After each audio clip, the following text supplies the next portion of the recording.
हम लोग समझते हैं शाम हो रही है, ये जो काल है इसी को संध्या कहते हैं। नहीं, संध्या 2 बार होती है। एक बार प्रातः, रात्रि से जब प्रातः का समय मिलता है तो ब्रह्म योगी संध्या करते हैं,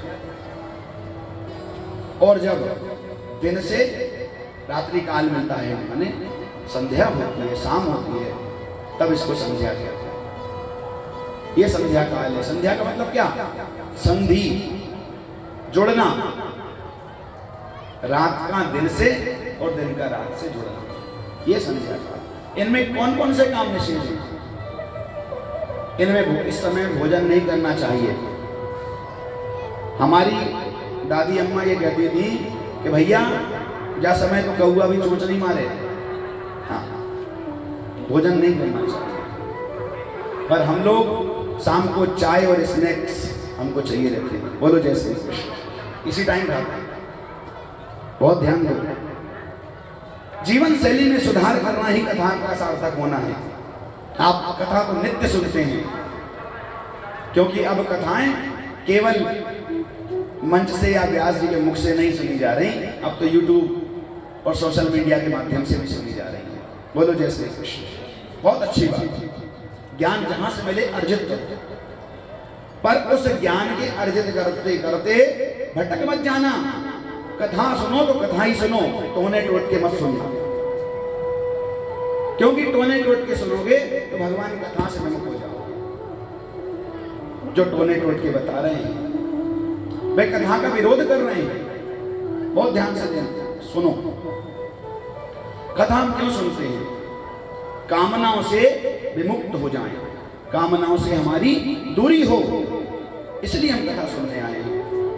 हमारी कामनाएं मर जाएं, हम केवल परमात्मा को मांगे, परमात्मा से जुड़े, इसलिए हम कथा को सुनते हैं।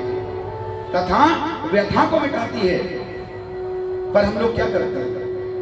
हम लोग भी उन्हीं कथाओं को ज्यादा पसंद करते हैं जिनमें टोटने टोट के बताए जाते हैं, जिनमें भूत प्रेत भगाने की विधि बतलाई जा रही है, जिनमें बिल बकरी ऐसी चढ़ा दो, ऐसी चढ़ा दो, यहाँ चिपका दो, काली मिर्ची तो जीरा तो नमक सब चढ़ा दो, ये सब बताया जा रहा है। बोलो जय श्री कृष्ण। टोने टोटके कथा के माध्यम से नहीं बताए जाए। अरे आपको समस्या है, अच्छे ज्योतिषी के पास जाइए, अच्छे सदगुरुदेव भगवान के शरण में जाइए, सब बता देंगे आप। पर कथा में केवल कथा हो, भगवान का नाम हो, भगवान से जुड़ने की बात हो, व्यथा मिटाने के लिए कथा है। हम कामनाओं से मुक्त हो जाएं, इसलिए कथा है। और ये टोने टोट के बताकर तो कामनाओं से जोड़ा जाता है कि तुम्हारी कामना, तुम्हारी मनोकामना इससे पूरी हो जाएगा, तुम्हारा ये वाला काम, घर में धन बरसेगा। अरे बरसा कभी किसी घर में धन? बताओ। बोलो जय श्री कृष्ण। आज तक टोने टोट के करके किसी घर में धन बरसा है क्या? नहीं बरस सकता। कोई का बच्चा पास नहीं हो सकता टोने टोट के करके। सुन लो, पढ़ाई ही करना पड़ेगी, उसका कोई विकल्प नहीं है। बच्चों को पढ़ाना ही पड़ेगा। आपको दुकान पे बैठना ही पड़ेगा। आपकी दुकान ऐसे नहीं चलेगी, आपका व्यापार ऐसे नहीं चलेगा, आपकी नौकरी ऐसे नहीं चलेगी। किसी टोने टोटके से कोई दुकान नहीं चलती। बहुत ध्यान से सुनो। हम ज्योतिष का खंडन नहीं कर रहे हैं, क्योंकि हम स्वयं एक ज्योतिष का काम करते हैं, लेकिन ज्योतिष अलग है, टोने टोटके अलग है, भगवान की कथा अलग बात है। भगवान की कथा तो हमारे इस शरीर को हम क्या, किस तरह, कहां लगा दें, इसलिए। बोलो जय श्री कृष्ण। व्यथा को मिटा देती है कथा। मुरली वाले का ध्यान लगाओ और उनकी शरण में चलो, फिर देखो आनंद ही आनंद है। हो मुझे चरणों से लगा ले, मेरे शाम मुरली वाले। कौन कौन लगना चाहता है? अपने तालियों की सेवा करते हुए और भजन को सुनो, गाना साथ में गुनगुनाओ। भजन का होना सार्थक तभी। मुझे चरणों से लगा ले, मेरे शाम मुरली वाले। मुझे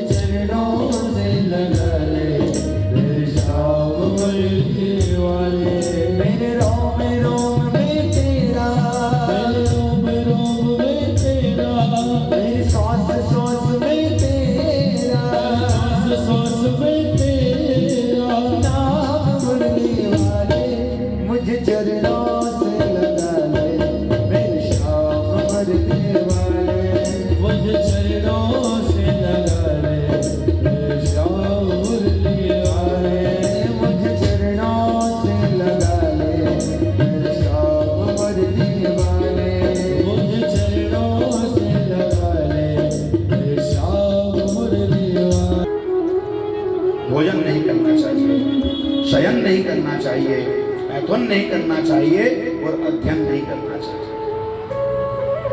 और हम बात वहीं आ गई फिर से, हमारे बच्चे शाम को ट्यूशन पढ़ने जाते हैं और सुबह सुबह ट्यूशन पढ़ने जाते हैं। ये संध्या का जो काल है अध्ययन के लिए भी नहीं है, ये अध्यात्म के लिए, भजन करने के लिए, जप करने, पूजा करने के लिए। क्यों है? 2 काल का फल मिलता है इसमें, 2 समय का फल मिलेगा। ये 4 काम निषेध है। परंतु जब दिति नहीं मानी तो उनके मन की शांति के लिए कश्यप ऋषि ने उनके मनोरथ को पूर्ण किया और कहा देवी अच्छा नहीं हुआ। और दिति जी को बाद में बड़ा कष्ट हुआ कि हमने समय का दुरुपयोग किया। हम सब भी सामान्यतः यही करते हैं कि पहले काम कर लेते हैं, फिर बाद में पछताते हैं। बिना विचारे जो करे सो पाछे पछताए। बिना विचारे नहीं करना चाहिए। कोई भी कर्म आप करने जा रहे हैं तो उस पर विचार भी कीजिए, उसके क्या परिणाम हो सकते हैं। 100 वर्ष तक दिति माँ ने इन संतान को जन्म नहीं दिया, परंतु कश्यप ऋषि के समझाने पर इन्हें जन्म दिया। तो ये 2 भाई उत्पन्न हुए, हिरण्याक्ष और हिरण्यकश्यप। ये दोनों कौन हैं? तो सूत जी कहते हैं ऋषियों, ये भगवान के ही पार्षद हैं। एक बार सनकादिक चारों ऋषि भगवान के दर्शन के लिए जा रहे थे, तो इन दोनों पार्षदों ने भगवान को रोक लिया। कथा बहुत प्रसिद्ध है, आपने सुनी है। सनकादिक ऋषियों ने श्राप दे दिया और 3 जन्म तक दैत्य होने का श्राप इन्हें मिल गया। इसीलिए पहले जन्म में ही हिरण्याक्ष और हिरण्यकश्यप नाम के 2 दैत्य बनकर उत्पन्न हुए। जब भगवान बरहा ने हिरण्याक्ष का संहार कर दिया तो पृथ्वी को मुक्त कर दिया। कहते हैं पृथ्वी को घमंड हो गया, अभिमान हो गया। कहने लगी देखा मुझे लेने के लिए तुमको आना पड़ा। जब देवी जी रुष्ट हो जाएं और मायके चली जाएं और श्रीमान जी जब लेने जाएं तो बड़ा थोड़ा अभिमान आ ही जाता है। देखा मेरे बिना तुम्हारा काम नहीं चलता। तब भगवान ने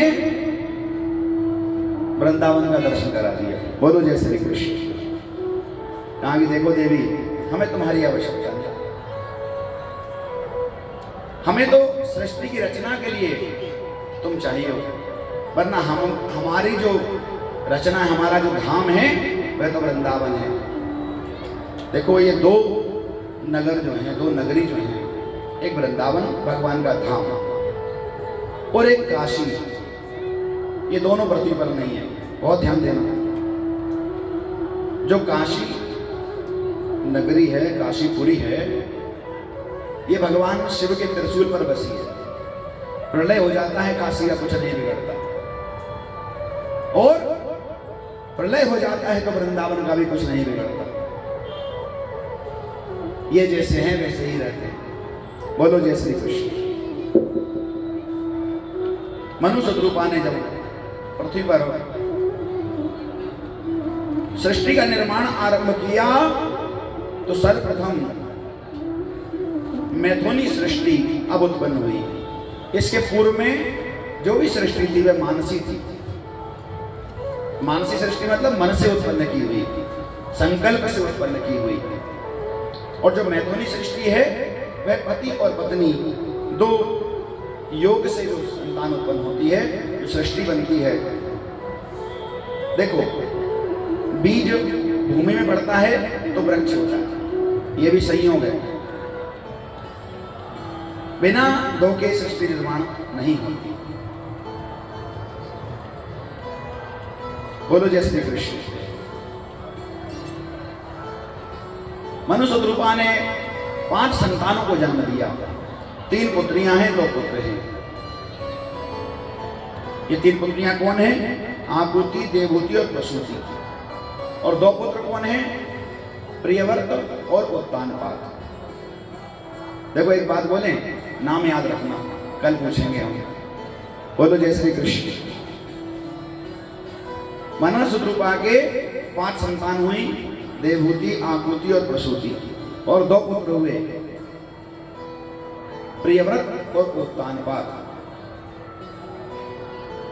ये कथा हम आपकी परिचर्चा है। आपके मन में कभी कोई प्रश्न आए तो तुरंत पूछो।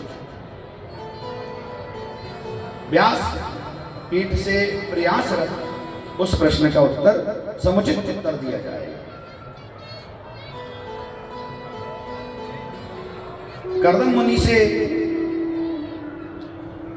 प्रथम देवहूति का विवाह हुआ। कर्दम ऋषि ने बड़ी घोर तपस्या की और तपस्या करते करते कई वर्ष बीत गए तो माता देवहूति वृद्धावस्था को प्राप्त हो गई। परंतु आप आश्चर्य करेंगे कि कर्दम ऋषि ने कभी अपनी पत्नी को देखा ही नहीं। विवाह के पश्चात वे तपस्या करते, भजन पूजन करते, तो उनकी सारी तैयारी देवी जी करते। परंतु कर्दम मुनि को यह बात पता ही नहीं है कि इस पूजा की तैयारी कौन करता है, यज्ञ की तैयारी कौन करता है, कौन समिधाएं लाता है, कौन पुष्प लाता है, कौन जल लेकर आता है। और कई हजार वर्ष बीत गए। एक दिन कर्दम मुनि ने देखा कि ये पूजा हम करते हैं तो इसकी व्यवस्थाएं कौन लगाता है। और देखा तो एक वृद्धा, उनसे पूछा, देवी जी आप कौन? माता देवहूति बोली, जय हो भगवान। अरे मैं आपकी धर्मपत्नी हूं, भूल गए? हमारा विवाह हुआ, भगवान ने वरदान दिया था हमको कि हमारे घर में पुत्र के रूप में आएंगे। ओहो, आज कर्दम मुनि ने एक विमान बनाया, और ऐसा दिव्य विमान जो कामनाओं के अनुसार चलता है।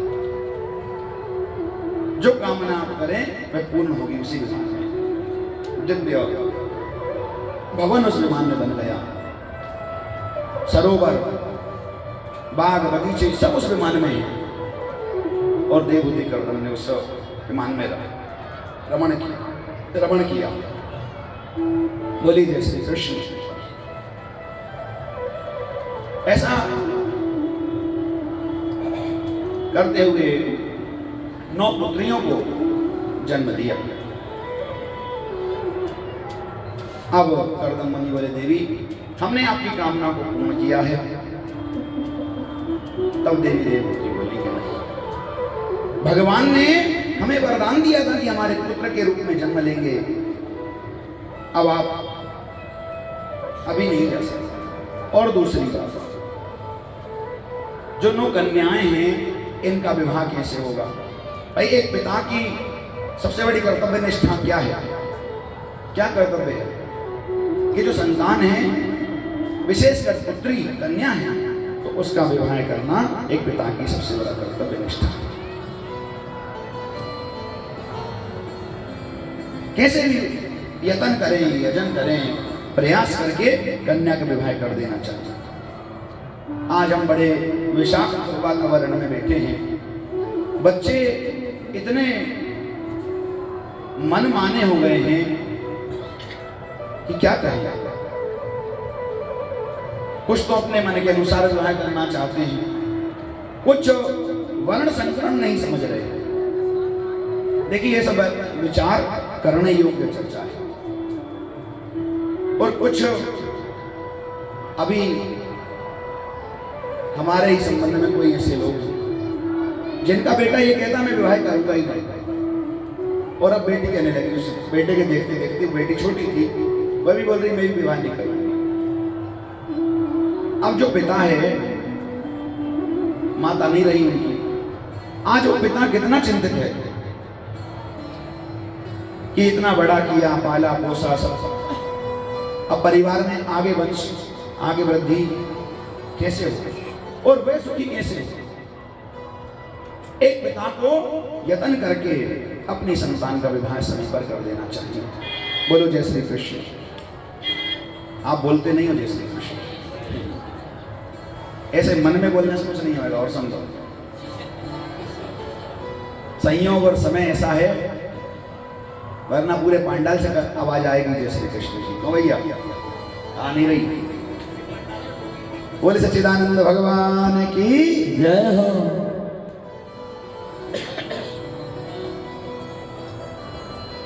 कर्दम मुनि ने ब्रह्मा जी के जो 10 मानस पुत्र हैं, कश्यप आदि, भृगु वशिष्ठ आदि, उनसे अपनी इनों कन्या को विवाह कर दिया। नारद मुनि ने कहा हम विवाह नहीं करेंगे, तो नारद जी ब्रह्मचारी हो गए। अब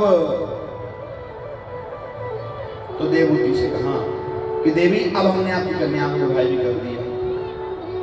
माता देवहूति बोली कि अब आप जब चले जाएंगे तो मेरा अकेला क्या होगा, मुझे भी पुत्र चाहिए और भगवान ने हमें वरदान दिया है, आप भूल जाते हो बार बार।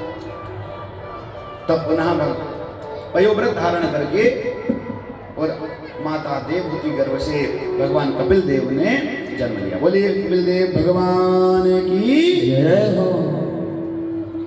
कपिल मुनि का जन्म। अब तो कर्दम मुनि ने कहा देवी अब हम तपस्या को जाते हैं, आप और आपके पुत्र प्रेम से रहिए।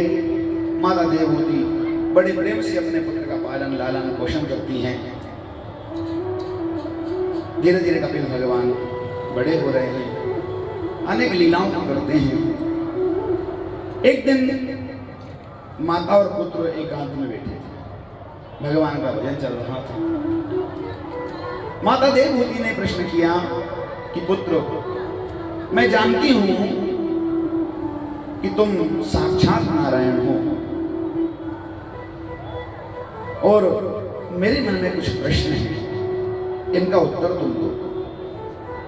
आज माता श्रोता बन के बैठी है और पुत्र व्यास जी बनकर बैठ गए। बोलो जय श्री कृष्ण। कपिल देव भगवान को सिंहासन पर बिठाया और माता प्रश्न पूछने लगी। कहा कि तुम्हारे जैसा पुत्र साक्षात नारायण और रघु वशिष्ठ जैसे मेरे दामाद और 9 दिव्य पुत्रियां, कर्दम मुनि जैसे मेरे पति, इतना सब कुछ होने के बाद भी मेरे मन में बेटा संतुष्टि नहीं है, संतोष नहीं आता, शांति नहीं आती, क्या कारण है? तब भगवान कपिल कहते हैं सुनो माता, श्रीमद् भागवत में इसको कपिल उपाख्यान कहते हैं, ध्यान से सुनना, हम सूक्ष्म रूप में ही कहेंगे। कपिल देव भगवान कहते हैं कि माता ये जो मन है ना, यही बंधनों का कारण है। हम मन से ही सुखी होते हैं, मन से ही दुखी होते हैं।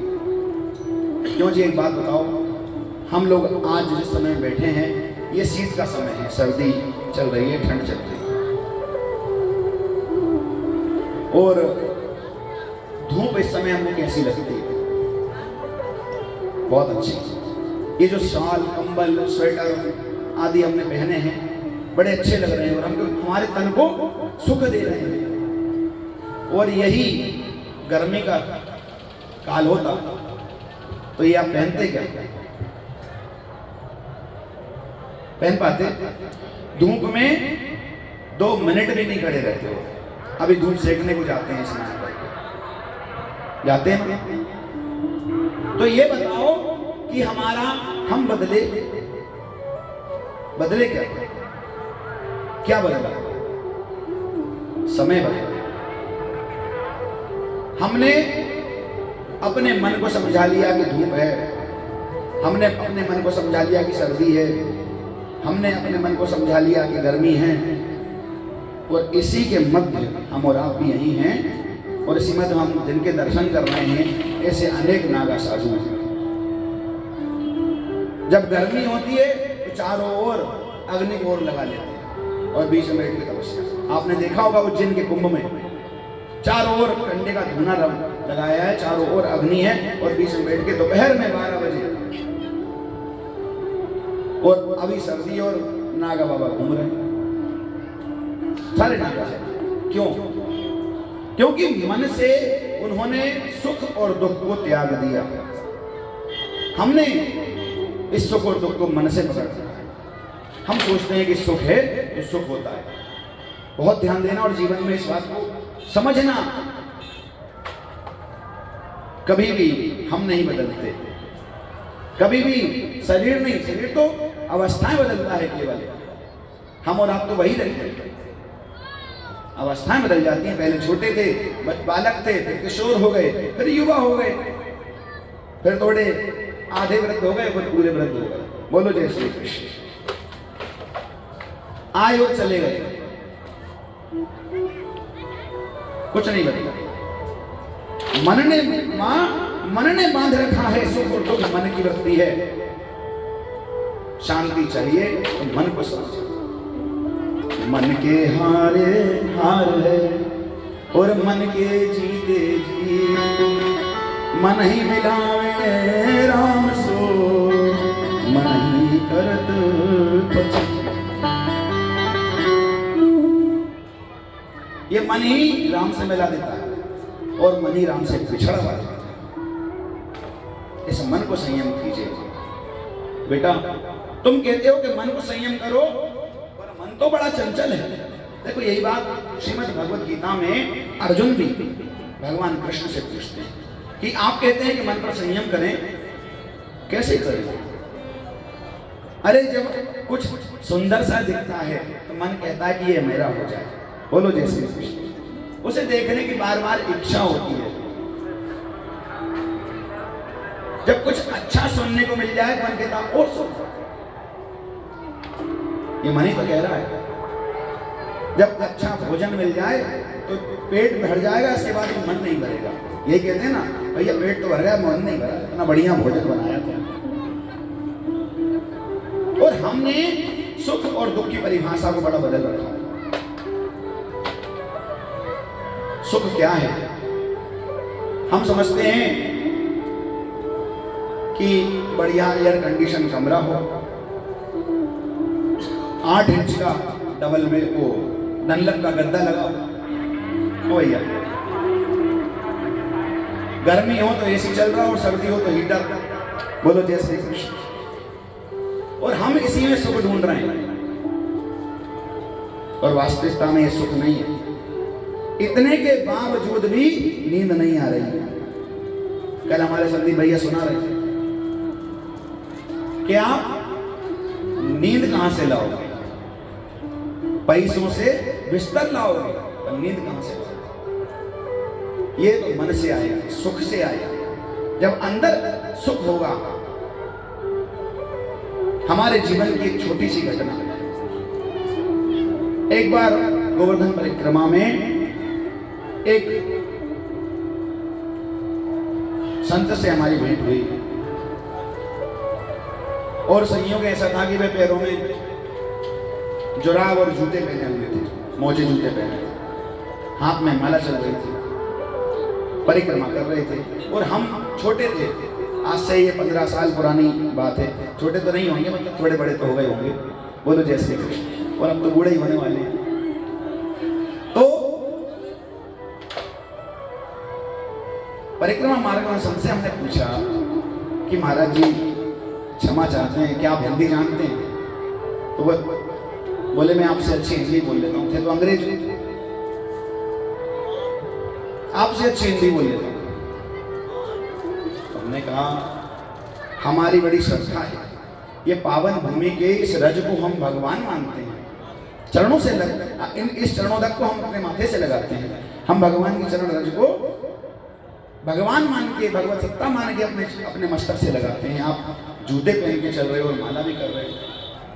तो उन्होंने एक बात हमसे कही, देखो ज्ञान कहीं से भी मिले, वह कौन है कोई मायने नहीं रखता। हम बहुत छोटे से हैं, आप बहुत बड़े हैं। ज्ञानी बन के कथा सुनोगे, विद्वान बन के कथा सुनोगे तो कथा को नहीं सुन पाओगे। ध्यानी बन के और कुछ पाने की इच्छा से कथा को सुनोगे तो सुन लोगे। हमें हमारे गुरुदेव भगवान ने और पितादेव भगवान ने एक ही बात सिखाई कि कोई कुछ कहे तो बहुत ध्यान से सुनो। तुम्हारे काम का हो तो यहाँ रख लो, नहीं हो तो इस कान से सुनो, इस कान से निकाल लो।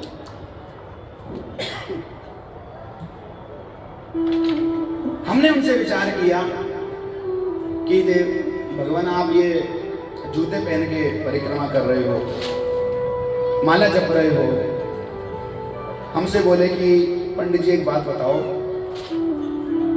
आपने जूते नहीं पहने? हमने कहा नहीं। तो बोले आपके पैर के नीचे यदि कंकर आ जाएगा तो आपका ध्यान कहाँ जाएगा? हमने कहा बात सही है, हमारा ध्यान तो कंकर में जाएगा या तकलीफ में दर्द जो होगा उसमें जाएगा। बोले मैंने वह ऑप्शन छोड़ा ही नहीं, वह विकल्प मेरे पास है ही नहीं, मेरा ध्यान केवल भगवान में लगा रहेगा। अब हमको थोड़ी और बात करने की उनसे बड़ा मन में हो गया कि तो बड़ा तर्क और वितर्क कर रहे हैं हमारी बात। हमने उनसे पूछा कि आप ये अपना देश छोड़ के हमारे देश में क्यों आते हो हमारे यहाँ? तो सुख की परिभाषा में आपको बतला रहा था।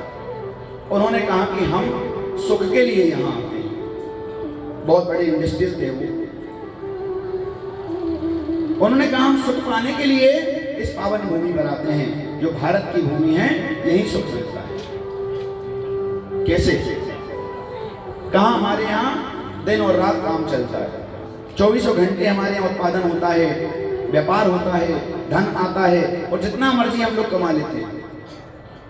और ये बात मैं आपको 15-16 वर्ष पुरानी बतला रहा हूँ। उस समय उन्होंने कहा कि हम आज उस वैज्ञानिक पद्धति पर पहुंच गए हैं, हम चाहें तो पुत्र और हम चाहें तो पुत्री उत्पन्न कर सकते हैं मर्जी से। इतना आगे हम लोग पहुंच गए। तो मुझे बड़ा आश्चर्य हुआ, विश्वास भी नहीं हुआ। और कहा कि आप जिसको सुख मानते हो वह सुख नहीं है। बहुत ध्यान देना, हम लोग भौतिकवादिता को सुख मानते हैं, हम भौतिकवादिता में उलझे रहते हैं। बड़ी बड़ी गाड़ियों को, बड़े बड़े बंगलों को हम सुख मान लेते हैं, ये सुख नहीं है। भगवान कपिल कहते हैं कि मां, सुख और दुख की जो वृत्ति है बड़ी अलग है। ये मन के बंधन हैं, इन बंधनों से मुक्त हो जाओ। यही बात जब भगवत गीता में अर्जुन पूछते हैं तो भगवान कृष्ण कहते हैं कि हे अर्जुन, मन पर संयम करो। मन संयम कैसे होगा? आप कहते हो मन पर संयम करो, मन तो जरा में उछाल मार देता है, कभी इधर जाता है, कभी उधर जाता है, कभी यहाँ करता है, कभी वहां करता है। तो भगवान कहते हैं सुनो अर्जुन, ये अभ्यास से होगा। अरे जब आप तो धातु का व्यापार करते हैं, आप लोग अच्छे से जानते हैं, लोहा या तांबा या पीतल, ये धातु बड़े कड़क धातु हैं, कठोर है, किंतु इनको आप जब अग्नि में तपाते हैं तो आपके मन के अनुसार इसकी आकृति बना लेते हैं। क्यों भाई, सही है? बोलो जय श्री कृष्ण। सही हो तो जय श्री कृष्ण बोलो। हाँ, मतलब सही है। हम लोहा कितना कड़क है, यदि उसको तपाएं और तपा करके फिर उस पर लोहा जो चोट लगाएं तो मन की आकृति के अनुसार उसका बदल देते हैं उसको। ये जो तपाना है यही तप है, और ये चोट लगाना है यही अभ्यास है। जब तक आप अभ्यास नहीं करेंगे, आप सोचो कि मन आज से कथा में लगे तो नहीं लगेगा।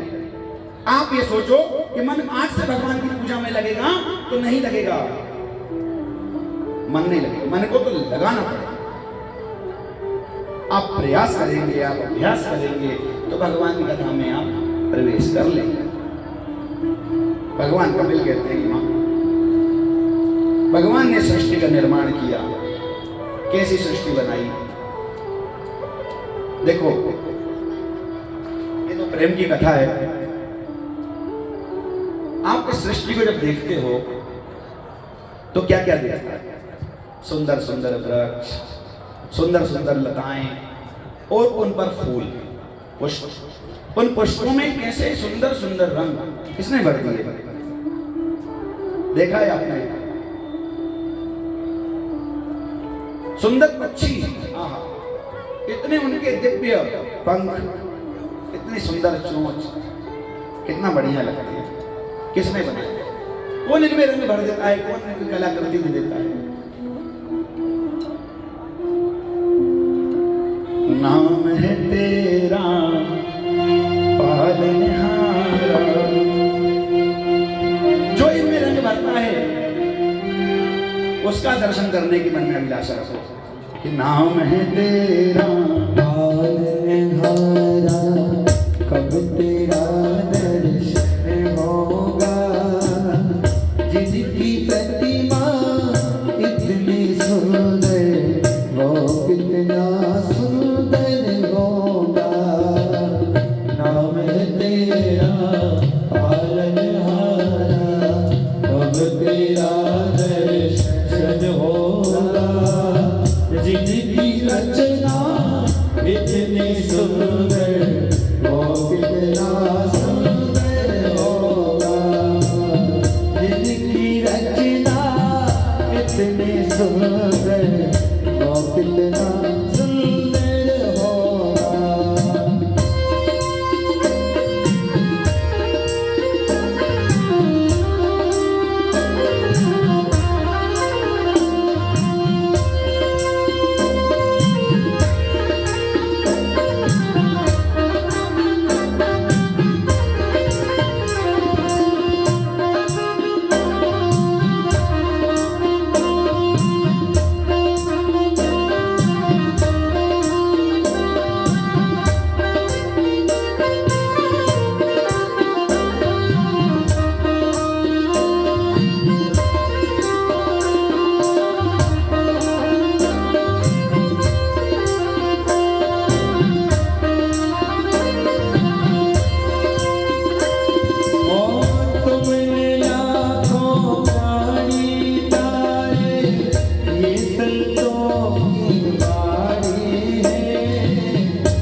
भगवान कपिल कहते हैं कि सुनो आप, ये मन बंधनों का कारण है, इससे मुक्ति पाओ। जब अभ्यास करेंगे, संयम करेंगे, तो निश्चित रूप से भगवान को पालेंगे। माँ बड़ी हर्षित हुई, कहा कि पुत्र, ये जन्म और मरण क्यों होता है और कैसे होता है? भगवान कपिल कहते हैं सुनो माँ, कर्मों के बंधन से और कर्मों के फल से जन्म और मृत्यु जुड़ी है। प्रारब्ध के कारण योनियां प्राप्त होती हैं, प्रारब्ध के कारण मनुष्य का जन्म होता है। और सबसे कठिन योनि है ये मनुष्य। सब योनियां जब निकल जाएं तब मनुष्य योनि मिलती है। जाने कितने यतन यजन करना पड़ते हैं, जाने कितने पुण्य करना पड़ते हैं, तब मनुष्य योनि प्राप्त होती है। और मनुष्य होकर भी क्या करते हैं? भगवान कपिल कहते हैं कि सुनो मां, ये गर्भ में गर्भाधान अवस्था में पहले दिन एक अंकुरण होता है, बुलबुले के जैसा, 10 दिन में बेर के जैसा हो जाता है। 3 माह में इसमें लिंग भेद होता है कि पुरुष होगा या स्त्री। 5 माह में इसको भूख और प्यास समझ में आने लगती है, जब भूख से बेचैन होता है। और माँ जो प्राप्त करती है, पाती है, उसी से इसका उदर पोषण होता है। यदि तीक्ष्ण भोजन कर लें, तीक्ष्ण माने चटपटा, मिर्चदार, तो उससे कष्ट पाता है। गर्भ अवस्था में बहुत ध्यान रखना चाहिए। हमारी माताएं बहनें आजकल गर्भ अवस्था को फैशन शो बनाने लगी हैं। बोलो जय श्री कृष्ण। बुरा नहीं मानना, और बुरा मानो तो मान जाना, हम तो कथा करके चले जाएंगे। जहां तक ये आवाज पहुंच रही है, बस ध्यान से सुनो। आजकल फैशन चल रहा है, ऐसे करके और ऐसे करके फोटो सेशन होता है, बंद करो ये सब। समाज विकृत अवस्था में नहीं जाना चाहिए, बहुत ध्यान रखना चाहिए। माँ जब गर्भवती होती है तो उसके गर्भ में जो शिशु है, उसको संस्कार उसके गर्भ अवस्था से ही प्राप्त होते हैं। जैसा आप ध्यान करेंगे, जैसे आप जीवन इस तरह से संयम से जिएंगे, भगवान का भजन पूजन अध्यात्म करेंगे, वीरों की कथाएं सुनेंगे, दानियों की कथाएं सुनेंगे, पढ़ेंगे, तो वैसे ही संतान उत्पन्न होगी। और कायरों की कथा सुनेंगे तो कायर उत्पन्न होंगे। बहुत ध्यान रखना चाहिए। भगवान कपिल कहते हैं कि यह जीव जो है उल्टा लटका रहता है, बहुत कष्ट पाता है, भगवान से बारंबार प्रार्थना करता है। 8वें माह में इसे 100 वर्ष 100 जन्मों का ज्ञान हो जाता है। पिछले 100 जन्म में मैंने क्या किया, क्या नहीं किया, कौन कौन से पाप, कौन कौन से पुण्य किए, सब पता रहता है। ये तो एक बात बोले, भगवान की बहुत बड़ी कृपा है कि गर्भ से बाहर आने के बाद में माया ग्रसित कर लेती है और हमें गर्भ अवस्था के बारे में कुछ याद नहीं रहता। सत्य बोल रही है, नहीं तो 100 जन्मों का किसी को 1-2 जन्म का ही याद रहता है, ऐसे दुर्लभ है परंतु रहता है। वो उसी में इतना कष्ट पाते हैं जिसकी हद है। और 100 जन्मों का हमें याद होता तो क्या करते हैं, रो रो के मर जाते हैं। बोलो जय श्री कृष्ण। भगवान की कृपा है कि कुछ याद ना रहे, जो हो गया तो हो गया।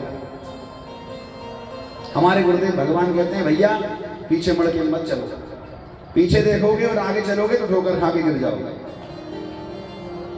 आगे चलना है तो आगे देखो। बोलो जय श्री कृष्ण। भगवान कपिल कहते हैं, माता गर्भ में बड़ा कष्ट पाता है, भगवान से प्रार्थना करता है, मुझे यहाँ से निकालो, मैं आपकी पूजा करूंगा, भक्ति करूंगा, ध्यान लगाऊंगा। और जैसे ही गर्भ से बाहर आता है, सब भूल जाता है, भगवान को भी भूल जाता है। भगवान की जो माया है यह ग्रसित कर देती है। भगवान की माया क्या है? देखो, भगवान की माया है जादूगरी। बहुत ध्यान से सुनना। बोलो जय श्री कृष्ण। आपने अपने क्षेत्र में देखा होगा मदारी आती थी, अब तो शायद कम आते हैं, पर पहले मदारी आती थी। जादूगर जादू दिखाते थे। क्या करते थे? एक सिक्का इस हाथ में रखा और ये हाथ खाली है और ऐसे हवा में घुमाएगा और वह सिक्का इसमें आ जाएगा। कभी वो कपड़ा झटकारेगा और पैसे बरसा देगा। और फिर वही क्या करता है, जब पूरा खेल हो जाता है तो कोई चादर लेके और सबसे पैसे मांगता है।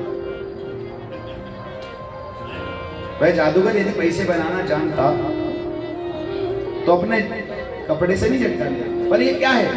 ये माया है। लोग कहते हैं हाथ की सफाई है साहब। आप लोग मानते हो हाथ की सफाई है? बोलो ना जय श्री कृष्ण। हाथ की सफाई है क्या? आप भी हाथ धो लो साबुन से और सरफ से। कोई हाथ की सफाई नहीं है। ये माया जाल है, ये सीखा है उसने, ये ज्ञान उसने प्राप्त किया है, सीखा है, तब वह दिखा पाता है। लेकिन इस माया को कौन जानता है बताओ? इस माया को उसका जो जमूरा साथ रहता है ना, वो कहता है जमूरे, वो डमरू बजा, वो डमरू बजा, वो जमूरा उसकी माया को जानता है। तो हमें यदि भगवान की माया को समझना है तो क्या करना पड़ेगा? भगवान का जमूरा बनना पड़ेगा। बोलो जय श्री कृष्ण। ये जो साधु सन्यासी ऐसे ही नहीं हो गए, ये सब जमूरे घूम रहे हैं भगवान के। हाँ, और ये तो हम छोटे से मदारी की बात कर रहे हैं, वो तो पूरे सृष्टि का, हम तो माया की, वो तो मायापति है। हम माया में उलझे हैं, वो मायापति है। उस मायापति के माया को समझना इतना आसान है क्या? नहीं। हम तो जन्म लेते हैं और माया में पड़ जाते हैं, लेकिन जमूरा यदि बन जाएंगे तो थोड़ी थोड़ी माया को समझने लगेंगे। जमूरा बनने के लिए क्या करना पड़ेगा? परमात्मा की शरण ही एकमात्र साधन है। दूसरा कोई साधन नहीं है जो भगवान की शरणागति के अलावा। भगवान कपिल कहते हैं माता सुनो, जब ये बालक जन्म लेता है तब भी इसको सुख नहीं है। छोटा सा है, मच्छर ने काट लिया, बोल सकता नहीं, केवल रोता है, बता नहीं सकता कि मुझे क्या तकलीफ है। जब ज्यादा पैपान कर लिया, दूध पी लिया, पेट में अफरा चढ़ गया, रो रहा, रोता ही। माता सोचती है भूखा है और दूध पिला देती है। बोलो जय श्री कृष्ण। और जब भूखा होता है तो माता सोचती बहुत दूध पी लिया इसलिए रो रहा है, तो पेट सूखने लगती, पेट दुख रहा भैया, कष्ट ही पा रहा है। माया बड़ी विचित्र, कष्ट ही पा रहा है। थोड़ा बड़ा हुआ तो पढ़ाई करने भेज दिया। बहुत विचित्र स्थिति है और हम और आप सब इसमें लिप्त हैं। हमारे बच्चों को हम 2 वर्ष की आयु से स्कूल भेजने लगे। अब तो विज्ञान और डॉक्टर्स कह रहे हैं कि बच्चे का मस्तिष्क 5 वर्ष तक परिपक्व नहीं होता, उसे पढ़ने नहीं भेजना चाहिए। बोलो जय श्री कृष्ण। पर हम लोग तो 2 साल की उम्र में ही पहुंचा रहे हैं। जा, इसीलिए आज बच्चे, एक बात बताओ, आपकी जितनी अच्छी याददाश्त है उतनी अच्छी याददाश्त आज भी आपके बच्चों की नहीं है। उन्हें भूलने की बीमारी हो गई। इसीलिए हो गई कि सही आयु में, कच्ची आयु में उस कच्चे घड़े पर हमने वजन डालना शुरू कर दिया। बहुत ध्यान देने वाली बात है। बच्चा 5 वर्ष तक हो तब तक उस पर, उसकी बुद्धि पर कोई बहुत भार नहीं देना चाहिए। पर हम तो 2 साल की उम्र में स्कूल पहुंचा देते हैं और गा से गणेश पढ़ाते थे, अब गधा पढ़ाने लगे। बोलो जय श्री कृष्ण। हाँ, और आप गणेश पढ़ाओगे तो आपकी शिक्षा प्रणाली पर प्रश्न उठ जाएंगे। ये जो विधर्मी हैं, जो हमारे धर्म का विरोध करते हैं, कहते हैं गणेश मत पढ़ाओ, गमला पढ़ाओ, गधा पढ़ाओ। आप तो शिक्षा का भगवाकरण कर रहे हैं। बोलो जय श्री कृष्ण।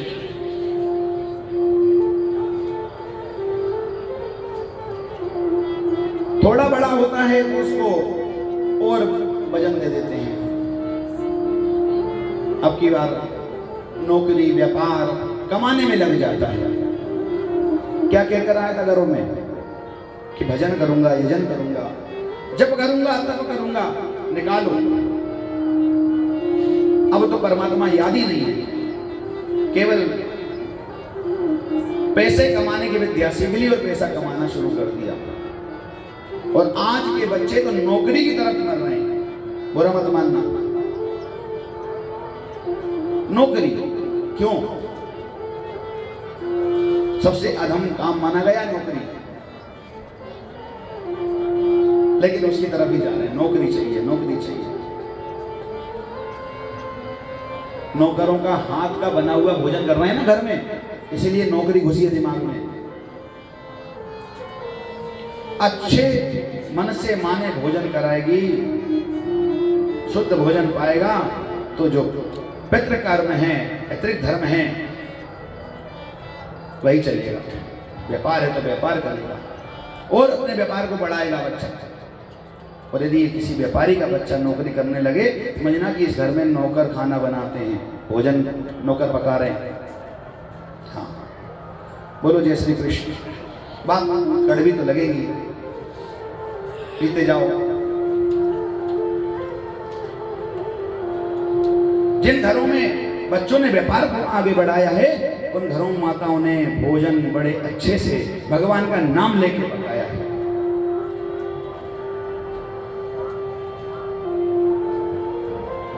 माँ बच्चा और थोड़ा बड़ा होता है तो विवाह कर दिया जाता है। अब श्रीमान जी श्रीमती जी के बंधन में आ गए। अभी तक थोड़े माता पिता को पूछते थे, उन्हें भी छोड़ दिया। अब तो श्रीमती जी के गुलाम हो गए। और अब अर्ध अवस्था को प्राप्त हो गए। अब मन में विचार आना शुरू हुआ कि पूरा जीवन निकाल दिया, कमाते कमाते धमाते, बच्चों को, पत्नी के, परिवार के, सबके लिए करता रहा। अब मन में विचार आता है कि अब भजन करूं। अरे भैया, जब बचपन से अभ्यास नहीं करा, जिसने काका कागा नहीं पढ़ा, तो पूरी लाइन कैसे पढ़ेगा? बचपन में से अभ्यास, इसीलिए आज से बच्चों को अभ्यास करना चाहिए। आप तो, आपका परिवार तो ऐसा है, क्या बताऊं, इतना दिव्य परिवार है। आप यहाँ छोटे छोटे से बच्चे मैं देखता हूँ, इतने छोटे छोटे से बच्चे आपके यहाँ पूजा करते हैं, मेरा मन प्रसन्न हो जाता है। परमात्मा ने मुझे ऐसा इतना दिव्य परिवार दिया। परंतु आज ऐसा समय भी है जिनके घरों के बच्चे भगवान का नाम नहीं ले रहे, नाम जानते ही नहीं है, लेना तो दूर की बात है। आपका परिवार धन्य है। छोटे छोटे बच्चे मंत्र सुनाते हैं मुझे, मैं बड़ा मुग्ध हो जाता हूँ, प्रसन्न हो जाता हूँ, मन खुश हो जाता है।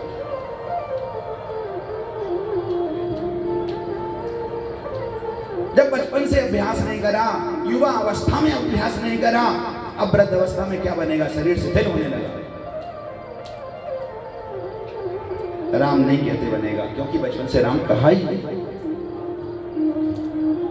मां, उस बच्चे ने जन्म लिया, उस बालक ने जन्म लिया और पूरा जीवन निकालने के बाद मर गया, परंतु भगवान का नाम नहीं लिया, इसीलिए कष्ट को पाता है।